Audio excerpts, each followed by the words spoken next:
welcome to the garden.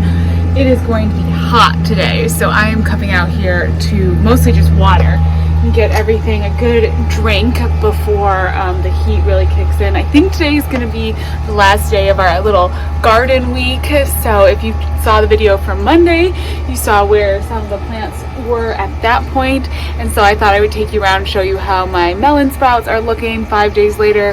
The tomatoes, I gave kind of an update on them yesterday, but they have gotten so big just in this week. It is absolutely wild, and I feel like just overnight it seems like all the plants are just growing like crazy. One thing that is not looking great is the Russian sage that I transplanted into that big container. This container is just not looking, I don't know. So I think part of the issue may be that the parsley here has just, its root system has just taken over everything. I'm going to give this a lot of water today, but I don't know. We may have to redo this container as the season goes on. Although the parsley is happy. We've got a stem flowering. See if I can stick that. I'm going to have to tie this up. Let's see. Get it. There we go. That's a little bit better. But over here you can see the melons. I think these are the melons, and I think that's the pumpkins, the Jack B. Little pumpkins. They put on their first full leaves, and even the eggplants are looking really nice. I feel like the peppers have started. This is like the peppers have kicked into gear now, and the peppers are just taking off and growing, and so are the zinnias next to them. So hopefully we'll have some apricot zinnia blooms. I would love to get like a little bit of the zinnia, those apricot tones, but the button mix, oh my gosh, button box mix zinnias, they came up beautifully. Look how well the germination went with them, and they're looking super healthy. These are going to be blooming, oh my gosh, I don't know, probably by early July. Really, really beautiful. These are the roses I got for my daughter's party. They look so good. Yeah, and look at the tomatoes. Up past, this is the first rung here. Look where they are now. It's just incredible. Like, just everything is growing so fast. I'm loving these Suncredible sunflowers. They've been really beautiful. The Terenia is so nice too. Oh my gosh, just all the blooms in the garden are so beautiful. I filled up this little fountain, and I just have a little solar fountain here. I noticed that the birds really like this. They're always kind of getting in there and enjoying that. It's a real pretty day in the garden. Look at the penstemon. Penstemon is such a beautiful flower, and this is doing really well in kind of like a part shade situation, so that's really fun. Just gorgeous. I may go to the garden center this afternoon, and if I do, we're gonna get something for right here, fill in this space. And then I think I'm also gonna get maybe an annual salvia just to pop in the front of this area. There's a bunch of basil that's growing up over in this corner, and we've got some cosmos that are also getting bigger and about to bloom, but I could just use, I don't know, right at the front of the bed, these are all weeds right here. I could just replace them with a couple of annuals, and it would brighten up this space, because right now it just looks so dull. There's kind of like nothing happening, although the roses are blooming beautifully. I need to get in here and deadhead. You do want to deadhead roses to keep them blooming, but how gorgeous. Lavender crush roses, they are beautiful. Oh my goodness. And my Princess Margarita is leafing out quickly. That's one that's really changed this week. That is getting so full. All right, so I've got baby girl here with me. Got her on, and we are going to water the garden now, just get everything a really good soak so that it is going to be happy today when we get our heat, and then I will come back and share with you what I get at the garden center. I love being able to go to the garden center with just an idea of what I need, like one plant for shade and 2 or 3 plants for sun, but not having a specific like plant in mind. You know, I do make garden plans, and it's fun to think, okay, I want to have like that border of the truffle pink on Frina. I really wanted to have that that was like a vision in my mind, and I feel like it turned out exactly what I wanted at the front of this bed, and I love the look of it, and it was super fun to find those plants and get that look. So cute. But it's also fun to just go and be inspired and see something and see, you know, what's looking good and what, yeah, just what is beautiful, and just be inspired in the moment. I really love that as well, and that's super fun. So I'll check back in and let you know what we got, and we'll get them planted in those spaces.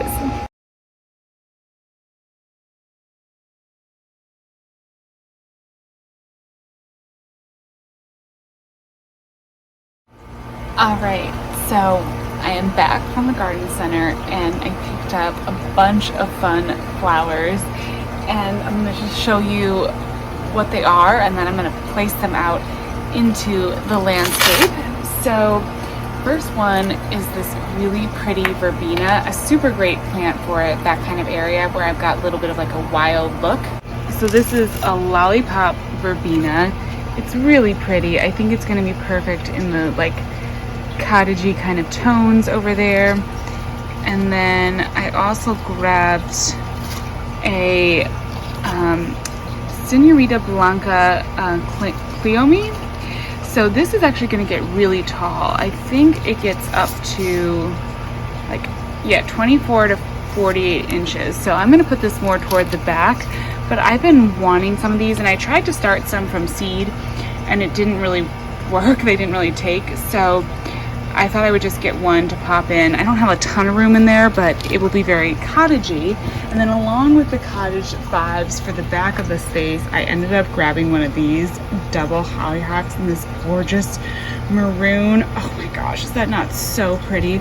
So, I don't know. These two are gonna go in the back, and what I really needed to do was fill the front. So then I found some Supertunia honey, which I thought would be really pretty in the front of the space and just kind of fill in and bush up. I've never actually planted Supertunias in ground. This is going to be a new experience for me, but I know that some Supertunias do super well in ground, so we'll see. Yeah, it's mounding and trailing, so hopefully it'll do a decent amount of mounding. But I thought the colors were really, this was just a really pretty combination of colors, and the honey, the Supertunia honey is just a really beautiful plant. So I've always liked this one a lot. So I am going to go take those over and try to find some spaces. I'll show you where I'm gonna end up putting them. Good morning. Well, cheers. Got my coffee out here this morning. I ended up doing a little bit of planting yesterday, and then I ended up kind of like not quite sure what I wanted to do as far as the plants that I got. It's funny because I had just said to you earlier, oh, I really love when I like don't have a plan and I get to be spontaneous. It's so much fun. You know, you can just kind of go out there and pick something that inspires you. The problem with that, of course, is that sometimes you end up getting things that you don't really have a plan for. And that's kind of what happened to me. I got a couple things for a container. I ended up, which I'm really excited about. That's going to be really beautiful. And I'm going to put that together. I got to put this coffee down. It's heavy. I'm going to end up putting that together a little later on. But I got a couple things for the bed, and I like them. It filled things in nicely. I just basically now, I needed to sleep on it. I just put everything out there, and then I realized like I couldn't finish out the video because I had to sleep on all of these decisions. And so I'm filming this now, and I'm going to show you basically what I've decided. I still have one Supertunia honey that is kind of up in the air. I'm not quite sure where I want to put that. I'm not sure where that's going to go, but I'll show you where we stand right now. Okay, so I also wanted it to look good from afar. So here we are. I did see, you can see the little Cleome in there. And I liked, when I was laying the flowers out, I really liked the look of the Cleome with having some like white in that back corner because it brightens the garden up. Sometimes I don't like white because I find it distracting, but that's gonna come fill up this corner. And then we're also gonna have the hollyhock right next to it. I put the hollyhock right next to it, and I know there's a Mexican sunflower in there too, so that's gonna grow up tall. So this is gonna really fill in And then I'm just noticing things are, you know, so this is blue spice basil, the cosmos here. I ended up putting the super tulip honey there. This is some milkweed right there, so I didn't move that. That was kind of my other place where I was gonna put a super tulip honey. So I may bump out and put the another super tulip honey right in front of it, but I'm just not sure because I'm kind of, oh, there's a little, hello. Because you know, it kind of fills in, there's a weed, look, that's a maple tree, that doesn't go there. This is milkweed, and I think that's milkweed too, I'm just not entirely sure. This is some kind of aster that I've had, and then we've got the roses and everything, and this is a weed. But we've got a lot of baby black-eyed Susans in here, which, you know, I'm supportive of those. I think those are great. This is actually an echinacea, which we'll see what it does, but I want to let it go. So I don't know. So I think it does look a little bit better, at least with the super tulip honey. It's like kind of gonna fill in the front of that, but I may even end up moving that super tulip. I think I thought I wanted some border plant in the front, and it's just not, there's not enough space. It's not quite, I didn't realize that, of course, I don't see, I guess, that the border space, so I don't really need a border plant there. So we'll let the super tulip honey hang out there for a second, and then I may end up moving it. I don't know if I like that. Every so often I get these areas in the garden where, like, I can't figure it out. I can't put my finger on it, but I don't know, I just don't quite like what it's doing.